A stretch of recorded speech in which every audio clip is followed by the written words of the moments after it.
Fort ਮੈਕਮਰੀ ਇਲਾਕੇ ਵਿੱਚ ਲੱਗੀ ਅੱਗ ਸਭਨਾਂ ਲਈ ਚਿੰਤਾ ਦਾ ਵਿਸ਼ਾ ਬਣੀ ਹੋਈ ਹੈ ਕਿਉਂਕਿ ਫੋਰਟ ਮੈਕਮਰੀ ਅਤੇ ਉਸ ਦੇ ਨਾਲ ਲੱਗਦੇ ਸਥਾਨਾਂ ਵਿੱਚ ਇਹ ਅੱਗ ਵੱਧਦੀ ਜਾ ਰਹੀ ਹੈ। ਹਾਈਵੇ ਦੀ ਸਥਿਤੀ ਵੀ ਕੁਝ ਖਾਸ ਚੰਗੀ ਨਹੀਂ ਹੈ ਕਿਉਂਕਿ ਹਾਈਵੇ ਦੇ ਦੋਵੇਂ ਪਾਸੇ ਅੱਗ ਦੀਆਂ ਲਪਟਾਂ ਨਾਲ ਸਭ ਕੁਝ ਤਹਿਸ-ਨਹਿਸ ਹੋ ਰਿਹਾ ਹੈ। ਤਾਜ਼ਾ ਆਈ ਜਾਣਕਾਰੀ ਮੁਤਾਬਕ ਐਲਬਰਟਾ ਵਿੱਚ ਹੁਣ ਤੱਕ ਤਕਰੀਬਨ 4 ਲੱਖ ਏਕੜ ਜਗ੍ਹਾ ਇਸ ਦੀ ਚਪੇਟ ਵਿੱਚ ਆ ਚੁੱਕੀ ਹੈ।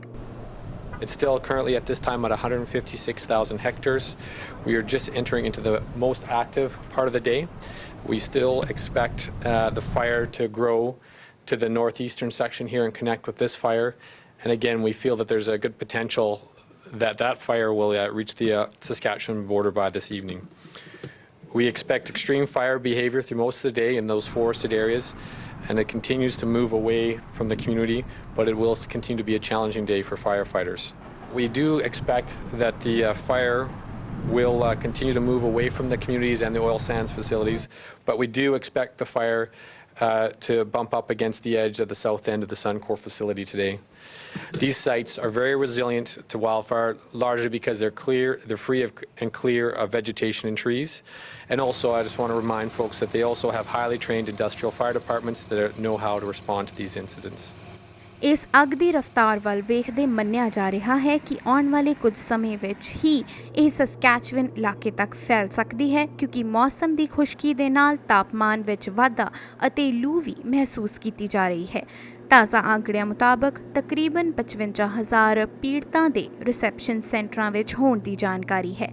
ਇਸ ਮੌਕੇ ਸਰਕਾਰ ਨਾਲ ਯੂਨੀਵਰਸਿਟੀਆਂ ਅਤੇ ਰੈੱਡ ਕਰਾਸ ਵਰਗੇ ਸੰਗਠਨ ਮੋਢੇ ਨਾਲ ਮੋਢਾ ਜੋੜ ਕੇ ਕੰਮ ਕਰ ਰਹੇ ਹਨ। ਹੁਣ ਵੀ ਲੋਕਾਂ ਦੀ ਆਰਜੀ ਰਿਹਾਇਸ਼ ਲਈ ਕੰਮ ਜਾਰੀ ਹੈ। Our current numbers suggest that roughly 5,500 of the evacuees are actually in the reception centres, while others have found alternate accommodations on their own steam. So then the question becomes, what kind of transitional housing do we put in place for the folks that are currently in the reception centres? And then what's the timeline for people being able to return to Fort McMurray?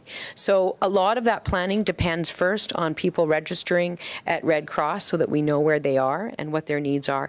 And then secondly, of course, waiting until we have the situation under control in Fort McMurray so that we can go back in and assess the level of damage, the likely time of re-entry, and what it is we have to plan for in terms of between now and there. So officials are working on a transitional housing plan. We've already had some preliminary conversations, as I said, with the universities.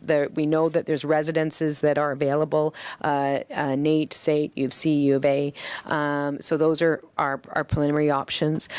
There's other options that are being considered as well in terms of short-term apartments. We've already had some actual property management companies offer up 3 months free rent in certain rental properties. So that's a wonderful thing, and our thanks go out to those companies. So we're in the process of collecting the inventory in terms of places for people to stay on that transitional basis. And as I said, we're hoping to have more detail for you. We're working very closely with the City of Edmonton as the first spot. But again, we need to first make sure that we know from Albertans where they are right now.